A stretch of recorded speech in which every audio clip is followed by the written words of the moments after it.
Happy Monday. We are in the book of James. Last week we were thinking about decision making. And this sort of grows out of the early admonition to early in the book of James to pray for wisdom. So early on, we were focused a little bit more on trials and the headaches and hassles of life and talking about some ways that we can see value in those and profit from those and navigate them well. But then moved on to wisdom. Not smarts, by the way, not high IQ, not Greek thinking, but Hebrew living, right? Embodied, incarnated, applied insight about the way the world works, about reality, grounded in the character of God, grounded in His law. So let me read James 1:5 for you again. If any of you lacks wisdom, let him ask of God, who gives generously to all, without reproach, and it will be given to him. But when you ask, you must believe and not doubt, because the one who doubts is like a wave of the sea, blown and tossed by the wind. That person should not expect to receive anything from the Lord. Such a person is double-minded and unstable in all they do.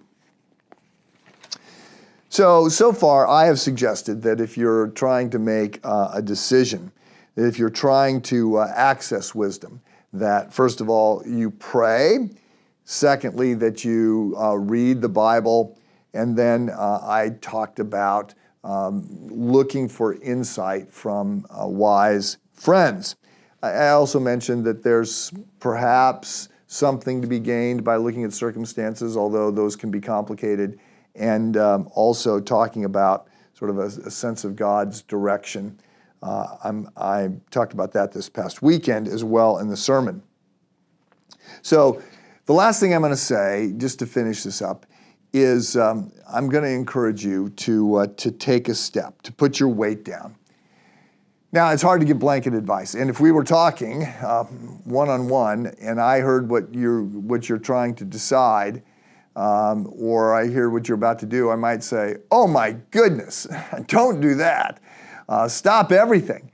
So perhaps this is not good counsel for you. Perhaps your issue, and you ought to know your issue, perhaps your issue is that you're too impetuous. Perhaps your issue is that you don't wait long enough. But I know that there's a lot of people who just get stalled.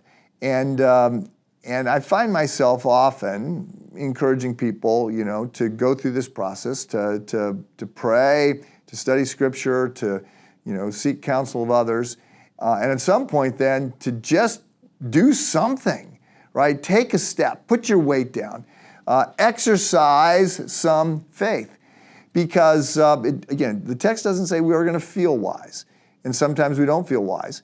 And sometimes you can wait. You can put off a decision because there's a reason to put off a decision until you get more information or something else is going to happen. I get that. But I see a lot of people who, seem to be stalled in life or stalled spiritually because they're not actually exercising any faith. They're not putting their weight down. They're not taking a step.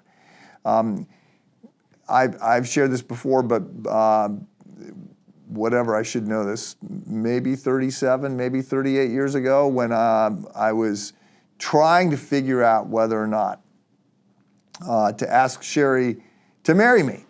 I spent a number of months fasting on Sundays. So I didn't fast for a number of months, to be clear, but on Sundays I was fasting and praying, and I had a couple friends that were fasting with me and praying, and I was just seeking wisdom.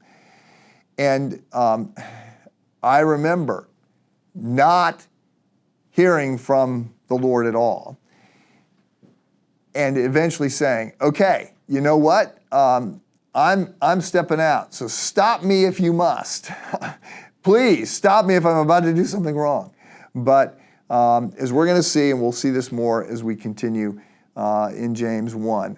There's a time for doing something. There's a time for exercising some faith. See you tomorrow.